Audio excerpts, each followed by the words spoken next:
How to select a random element from an array in JavaScript.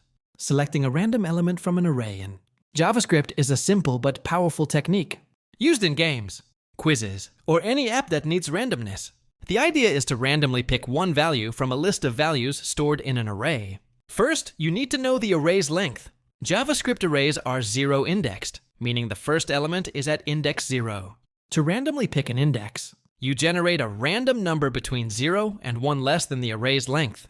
Then you use that index to access the corresponding element. This process gives you one random element from the list.